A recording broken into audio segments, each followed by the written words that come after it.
예수님은 세상을 구원하시려는 하나님의 뜻에 따라 사람의 모습으로 이 땅에 오셨습니다. 예수님은 하나님과 본체이십니다. 예수님이 사람이 되셨다는 것은 하나님이 사람이 되셨다는 것입니다. 이보다 더 겸손함이 어디 있습니까? 성육신은 겸손의 극치입니다. 예수님은 인간의 몸을 입고 오셨지만 사람과 근본적으로 다른 점이 있었습니다.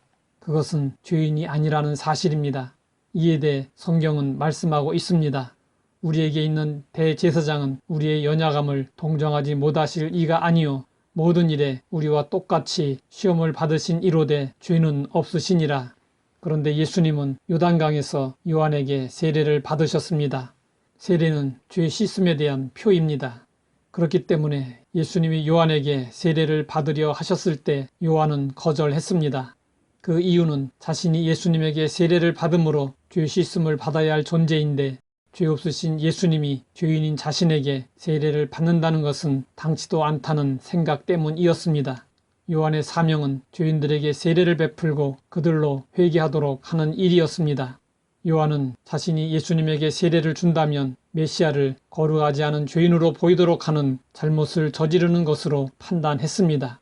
예수님은 거절하는 요한에게 말씀하셨습니다. 이제 허락하라. 우리가 이와 같이 하여 모든 의를 이루는 것이 합당하니라. 여기서 의는 하나님이 옳게 여기시는 것으로 하나님의 계획을 말합니다. 예수님이 죄인처럼 세례를 받으신 것은 겸손히 사람의 몸을 입고 이 땅에 오신 이상 사람들이 가야 할 길을 가시려는 것이었고 이것은 하나님이 옳게 여기시는 것으로 하나님의 구원 계획을 이루는 일이었습니다. 결국 요한은 예수님의 말씀에 순종했습니다. 거룩하지도 않으면서 거룩한 것처럼 꾸미는 것은 외식의 죄를 짓는 것입니다. 그러나 거룩하신 분이 거룩하지 않은 것처럼 자신을 낮추는 것은 지극한 겸손입니다. 예수님은 매사에 겸손하셨습니다. 그런데 사람들은 매사에 교만합니다. 자신의 의로움과 능력을 과시하며 남들보다 높아지려고 몸부림을 칩니다. 이러한 인간들에게 예수님이 몸소 삶을 통하여 가르쳐 주신 진리는 높아지려고 하면 먼저 겸손히 낮아져야 한다는 것이었습니다. 예수의 소속의 포르투갈 선교사였던 프란시스 사비에르는 임진왜란이 일어나기 전 일본에서 선교 활동을 했습니다. 그가 일본 어느 도시에서 설교하는 도중에 어떤 사람이 무슨 말을 할 듯이 가까이 와서 사비에르의 얼굴에 침을 뱉었습니다. 사비에르는 얼굴에 아무 표정도 보이지 않고 그저 수건으로 침을 닦고 다시 설교를 했습니다. 이 일로 인해 많은 사람이 감동을 받고 그에게 세례를 받았습니다. 겸손은 한마디로 자신을 낮추는 것입니다. 모든 위대한 사업은 자신을 낮출 수 있는 겸손함이 있어야 이루어질 수 있습니다.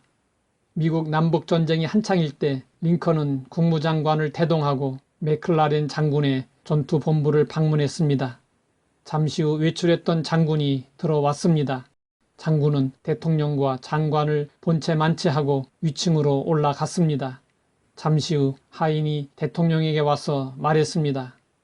죄송합니다만 장군께서는 지금 너무 피곤하여 그냥 주무시기로 했답니다. 화가 난 국무장관이 링컨 대통령에게 말했습니다. 저 친구를 당장 해임하시지요. 그러자 링컨은 정중히 말했습니다.